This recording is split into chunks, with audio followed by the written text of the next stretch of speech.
अली मोहम्मद मिर्ज़ा और साहिल अदीम के जोड़े फैन फॉलोवर आ ज़रा तवज्जा करो। मैं तुहानू एक मशवरा लग्या देन। मशवरा यह आ कि जदों भी कोई इंजीनियर मिर्ज़ा वर्गा या साहिल अदीम वर्गा या इदां दा कोई होर मौलवी आ जाए ना मार्केट च, उहदी अन्नी तकलीद ना करया करो। पहले उन्हां दे बारे उलमा तो पुछया करो कि उलमा दी की राय आ। ठीक आ। अली मोहम्मद मिर्ज़ा जेलमी दे बहुत ज़्यादा फॉलोवर आ, बहुत ज़्यादा उहदे चाहण वाले आ।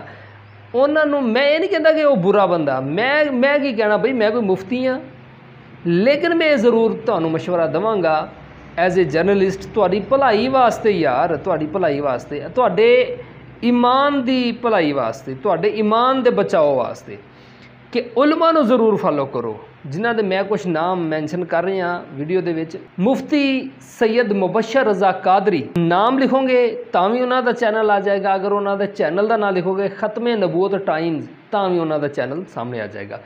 ज़रा बहुत अच्छे तरीके दे नाल ना ज़रा इन्हां नू ਉਹ ਕੀ ਕਹਿੰਦੇ कि भी आरा फेरते आ तो इन्हां दी सही सफाई करते आ इलमी दलाइल दे के। अच्छा जी, दूजे आलिम दीन का नाम सुन लो, डॉक्टर मुफ्ती अली नवाज़, उन्होंने सर्च करो। मुफ्ती राशिद महमूद रज़वी, उन्होंने सर्च करो। ये नाम तुसी लाजमी ज़रा सर्च करने आ, ज़रा गौर करके गल सुननी आ। मुहम्मद अली मिर्ज़ा दा इलमी किताबी रद्द किदां करदे आ उलमा।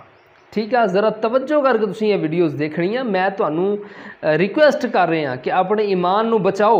अजकल बाहर दियां एजेंसियां, बाहर दे लोग, बाहर दियां साजिशां इन्नियां पाकिस्तान विच कामयाब हो जानियां कि उन्होंने पता कि भी कोई चस्कूला मौलवी या कोई चरब जबान का कोई बंदा असीं मार्केट च लॉन्च करांगे ना, भी जरा जल्दी जल्दी बोले तो बड़ा मज़े नाल गल करे हैं, तो उन्होंने जिद्दां कि साहिल अदीम हो गया, ठीक है, या फिर हो गया मिर्ज़ा जूनियर, ठीक है, इदां दे लोगों की जबान बड़ा मज़ा देंदी है। ज़रा गल ते गौर करिए ना, दिल करता वाह बई वाह, ये वर्गा तो कोई पढ़े लिखिया है कोई नहीं, वाह बई वाह ज़बरदस्त। बाकी तो मौलवी एवं जिंदगियां गाल छड़ियां 18-18 साल के बाद मुफ्ती होने की सनद लैके, तो सही मौलवी तो आ जो शार्टकट गल पे दस दे। ठीक है, तो ज़रा तवज्जो करो, साजिशां का दौर आ। ठीक है, अपने ईमान नू बचाओ, ये मैं तुहानू मशवरा देना चाह रहा। डॉक्टर आसफ अशरफ जलाली साहब, उन्होंने सर्च करो कि इन्हां दे बारे की मौकफ आ, फिर तुसी इन्हां नू मनो। बस मैं इन्ना ही कहना सी, मैं किसी नू बुरा कहण नहीं आया। मिलांगे अगली वीडियो की वसातत दे नाल, अगली वीडियो के तवसल दे नाल। उस वेले तक रब रखा जी।